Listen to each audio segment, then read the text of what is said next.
Hi, and welcome back to another Fwoosh video breakdown. Today we are taking a look at the new Hellcat figure, which is a part of the Marvel Legends Avengers Infinite Series Thanos Build-A-Figure wave. This wave is just now starting to hit retail outlets and shipping from places like Toys R Us and Dorkside Toys.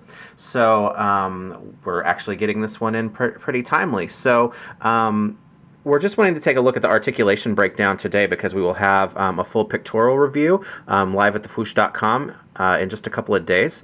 So for the first time ever in Marvel Legends, we are getting a Hellcat figure. This is one of those characters that simply because of her name, I didn't think that we were ever going to see her in this line, but here we have it, and I'm glad to be able to add Patsy Walker to my shelf. So just taking a look at some of the standard points, the Hellcat figure does, she is built on the new standard Hasbro Marvel Legends female body. Now there are some variations, but as you can see, I have this Captain Marvel figure handy right now. She does share several parts with this figure, as well as some of the others. I have to say she's probably closest to the Thanos Imperative Medusa figure that came out last summer, and so that she shares the same upper torso with that figure, as well as the arms that do not feature the bicep swivel, but just the twist and hinge elbow, as a lot of Hasbro figures have become known to have. So she's built, like I said, using some of the same parts. The legs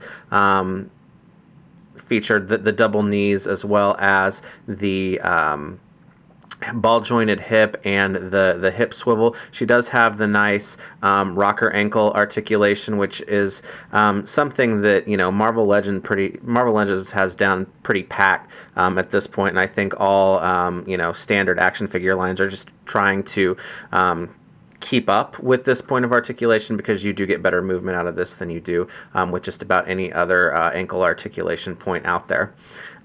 She does have the standard twist and hinge wrists as well, the floating ab joint, and she does have the full neck articulation and does feature a ball jointed neck peg, like most all Marvel Legend figures do. However, as you can imagine, because of her long hair, it does hinder the articulation just a bit in terms of posing, but it's not too bad.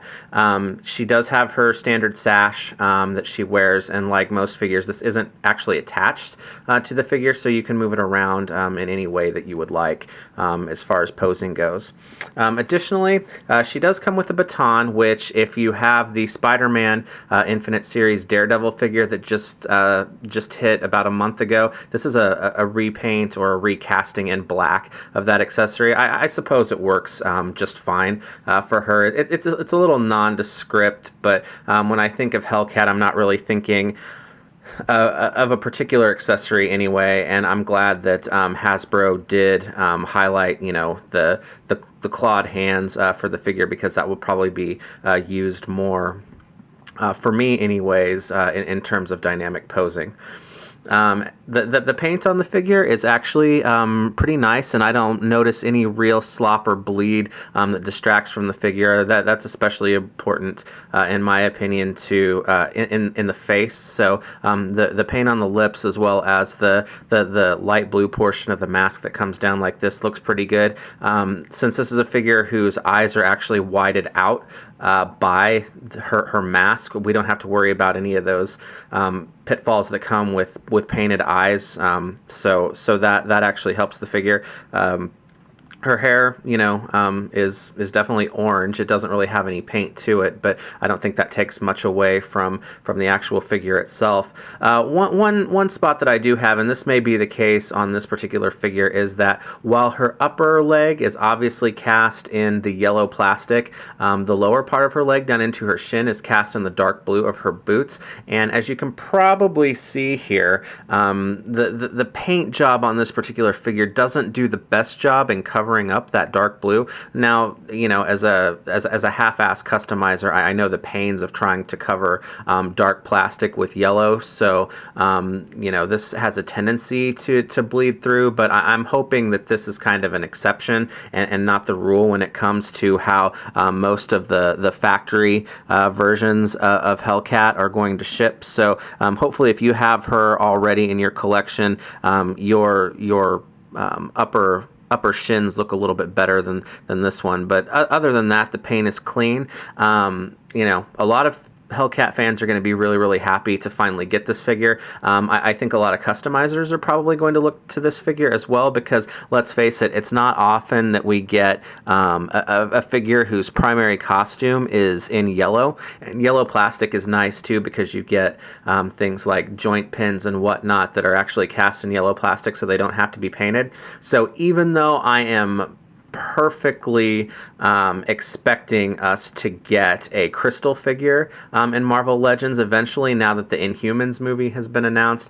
You know, taking one look at this figure is going to show you that this Hellcat can become a crystal very, very quickly. So if you're a customizer and an Inhumans fan, you may not have to wait until 2018 or 2019 when they decide to put out the movie to finally get your crystal action figure, because, you know, aside from being Hellcat, this is going to make a pretty good crystal as well.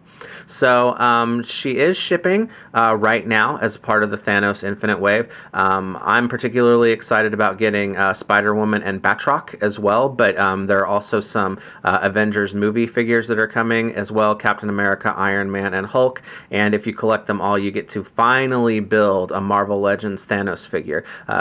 So that's a long time coming as well. So being able to do that, you're going to need Hellcat in order to do that. So there's just more incentive to get her. But overall, I'm really pleased with this figure. Probably not. I probably don't like her quite as much as I like the aforementioned Captain Marvel or the Scarlet Witch that released in the previous wave. But she did turn out very, very nice. She's got a good medium build to her. So again, that'll be a customizing plus. And as I said, she's starting to hit major retailers now. So be on the lookout, because the new Avengers movie is just we're almost just about a month away, so that's very exciting. But leave us a comment below, like our YouTube channel, and subscribe, and be sure to check out the front page of thefwoosh.com to get the full review of this figure. So we will have many, many more Marvel Legends video reviews upcoming very soon, so be on the lookout for those as well. And in the meantime, keep on fwooshing.